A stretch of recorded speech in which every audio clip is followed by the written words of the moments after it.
Minasan konnichiwa, o genki desu ka? Apa kabar teman-teman? Nama saya Hiro. Mari kita belajar bahasa Jepang bersama. Sa, それでは始めましょう.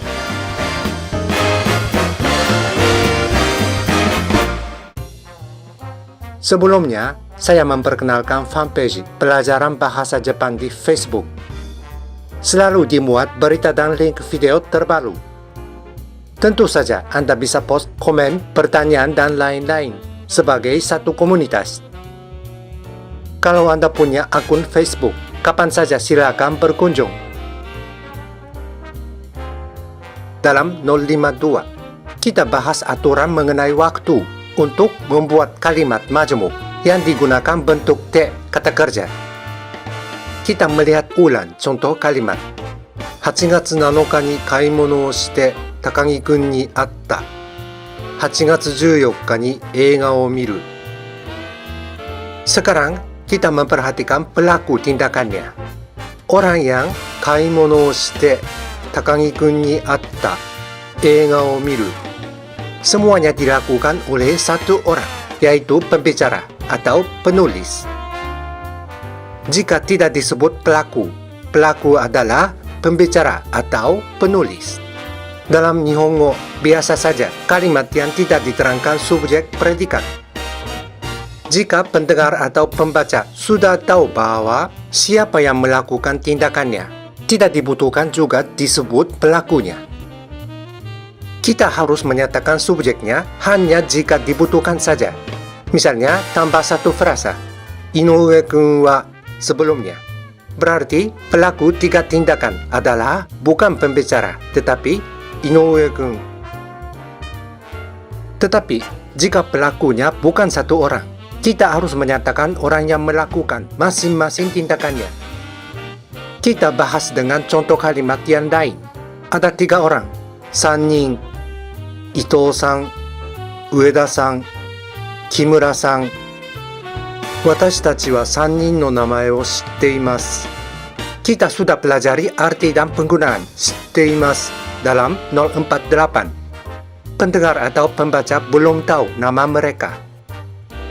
Kita memperkenalkan 3 orang kepada pendengar atau pembaca. Kita sudah pelajari penggunaan hidari, mannaka, migi dalam 044. Sekarang, kita mencoba menyatakan ciri 3 orang dengan rupanya. Ito-san mengenakan kemeja warna biru. Ueda-san mengenakan kacamata. Kimura-san mengenakan topi. Ciri Ito-san dulu. Kata kerja golongan 2. Kiru berarti mengenakan pakaian. Kiru golongan 1, tetapi kiru golongan 2. Padahal sama lafalnya. Kiru berarti mengenakan pakaian, misalnya baju, kemeja, jas, dan sebagainya. Hanya untuk pakaian penutup badan bagian atas.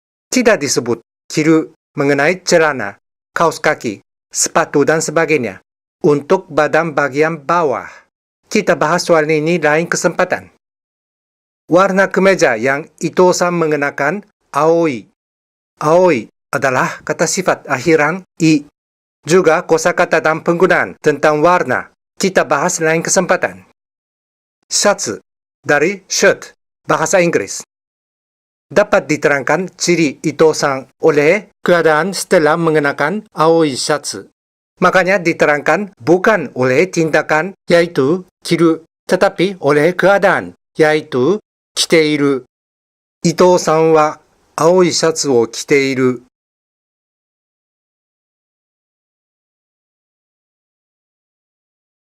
Ueda-san mengenakan kacamata, megane. Ditulis juga dengan katakana, padahal bukan kata yang berasal dari bahasa lain. Ditulis dengan 2 つの漢字. Huruf ini intinya mata, juga dibaca gang. Huruf ini intinya cermin. Dibaca sebagai kagami dengan arti cermin. Juga dibaca kyo. Saya akan unggah penjelasan tambahan di blog. Tindakan mengenakan megane, kakeru, golongan 2, ditulis dengan hiragana. Megane o kakeru. diselesaikan tindakan mengane o kakeru juga dalam waktu yang sangat pendek. Diterangkan ciri Ueda-san oleh keadaan saat ini setelah mengenakan kacamata, yaitu mengane o kakete iru. Ueda-san wa mengane o kakete iru.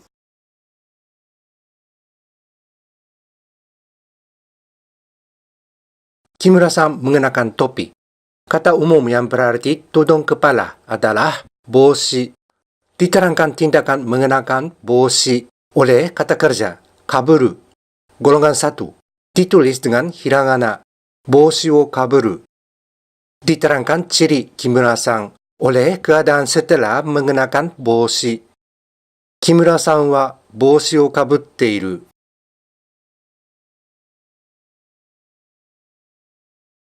Ciri 3 orang menjadi Ito-san wa aoi shatsu o kite iru. Ueda-san wa megane o kakete iru. Kimura-san wa boshi o kabutte iru. Semua kalimat berakhir dengan iru. Bentuk te iru adalah ite. Semuanya keadaan saat ini. Jadi, kita tidak usah peduli urutannya.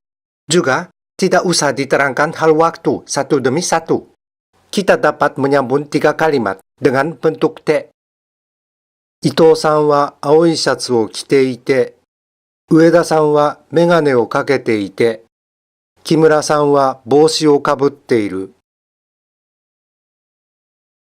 Kalimat majmuk ini benar sebagai Nihongo. Juga 100% dimengerti. Tetapi masih ada sejenis keraguan. Apakah sesuai sebagai penjelasan fakta ini? Apakah kita harus menyatukan 3 kalimat sebagai kalimat majemuk? Kesimpulan dulu, bukan cara yang paling sesuai, juga sama sekali tidak dibutuhkan. Ito-san wa aoi shatsu o kite iru. Ueda-san wa megane o kakete iru. Kimura-san wa boshi o kabutte iru. Sederhana, tetapi sangat jelas. Penting juga pengetahuan yang dijelaskan dalam 052 dan video ini waktu kita membaca atau mendengar. Karena kita sering menemui ungkapan seperti ini dalam lisan juga tulisan. Tetapi jika Anda menulis, saya tidak mengusulkan Anda menghabiskan waktu lama untuk latihan membuat kalimat panjang, kalimat yang rumit susunannya, apalagi jika Anda berbicara. Padahal memang tidak konsekuen. Karena saya sedang menjelaskan salah satu tekniknya. Maaf, sebenarnya contoh kalimat majemuk ini contoh yang kurang bagus. Tema contoh ini penjelasan ciri 3 orang. Tidak ada alasan secara logika kita menyatukan 3 penjelasan. Bagi pembaca atau pendengar, lebih mudah ditangkap ciri 3 orang jika diberikan informasi yang sederhana dan pas mengenai masing-masing. Saya pikir 3 kalimat yang sederhana jauh lebih teratur dan smart sebagai teknik komunikasi daripada penjelasan yang panjang. Ini bukan soal bahasa, tetapi soal logika. Jika dibutuhkan penjelasan yang lebih perinci tentang masing-masing. Misalnya, 3 orang mengenakan shats to megane to boshi, tetapi berbeda warnanya. Memang ada alasan secara logika untuk menjelaskan dengan 1 kalimat majemuk mengenai 1 orang, warna, shats to, megane to, boshi, masing-masing. Namun, tidak berarti kita harus menyatukan penjelasan mengenai 1 orang. Poinnya hanya 1 saja. Apakah dimengerti maksud Anda dengan jelas oleh pembaca atau pendengar? 3 kalimat yang sederhana dan pas mengenai 1 orang. 1. Nama orang dan warna shats. 2. Warna megane. 3. Warna boshi. 9 kalimat yang pendek mengenai 3 orang. Juga 1 pilihan yang bagus. Sama sekali Anda tidak usah merasa malu karena seperti kalimat anak SD. Dalam 054, kita akan bahas kosakata warna dan penggunaan dasar. Anda lihat kamus dan sebagainya mengenai warna, shats, megane, dan boshi 3 orang sebelumnya, supaya lancar pelajarannya. Saya akan unggah gambar ini di blog. Ada beberapa cara untuk menjelaskan ciri 3 orang dengan warna syatsu, megane, boshi. Selalu, jawaban benar tidak hanya satu saja. Kita akan pelajari juga soal ini dalam 054.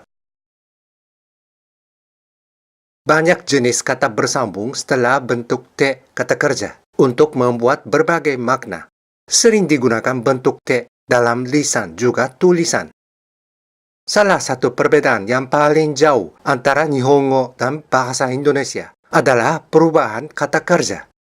Khususnya penggunaan bentuk T adalah soal yang paling sulit dan penting dalam proses pembelajaran. Kita akan pelajari berbagai penggunaan bentuk T. Saya harap Anda pelajari satu demi satu dengan pasti. Dalam 051, kita bahas perbedaan ni au dan to au. Salah satu kata yang mudah dimengerti perbedaan ni dan to dalam penggunaan ini adalah hanasu, golongan 1. Kita sudah pelajari iu dalam 051 dan 052. Bisa disebut iu dengan makna mengatakan sesuatu dengan mengeluarkan suara, juga dengan tulisan. Tetapi disebut hanasu hanya dengan makna mengatakan, menceritakan dengan mengeluarkan suara saja. Sebelah kiri kanji hanasu adalah iu, sebelah kanan artinya lidah. Intinya mengatakan cerita dengan mengeluarkan suara dari mulut. Iu dan hanas ada juga beberapa perbedaan lagi. Kita akan bahas soal ini lain kesempatan dengan contoh penggunaan. Hari ini kita memfokus satu perbedaan. Iu menerangkan tindakan secara sepihak, satu arah. Hanasu menerangkan tindakan secara sepihak, juga secara interaktif, keduanya. Sensei ni hanasu, sensei to hanasu. Keduanya benar sebagai Nihongo, tetapi artinya jauh berbeda. Sensei ni hanasu menerangkan tindakan secara sepihak, satu arah. Sensei to hanasu menerangkan makna saling melakukan bersama.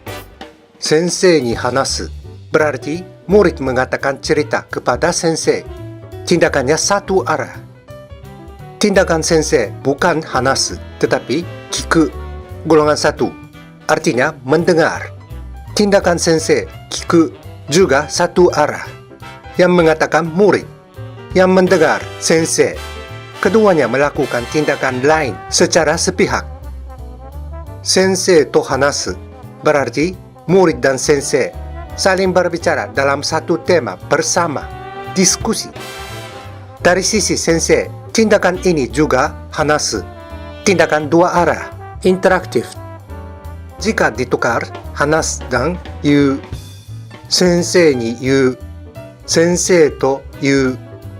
Yu adalah tindakan satu arah, berbeda dengan hanasu. Sensei ni yu menerangkan bahwa murid mengatakan sesuatu kepada sensei secara sepihak, dalam arti tindakan secara sepihak, satu arah.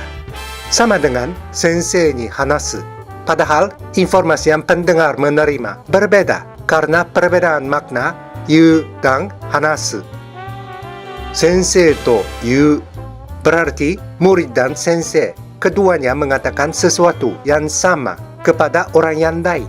Tindakan murid dan sensei satu arah secara sepihak, artinya jauh berbeda dengan sensei to hanasu. Sampai sini dulu pelajaran hari ini. Saya menyambut pertanyaan dari Anda. Channel ini selalu terbuka. Terima kasih telah menonton. Sampai jumpa lagi di channel Pelajaran Bahasa Jepang. どうもありがとうございます。またお会いしましょう。それでは次回をお楽しみに。Don't miss it!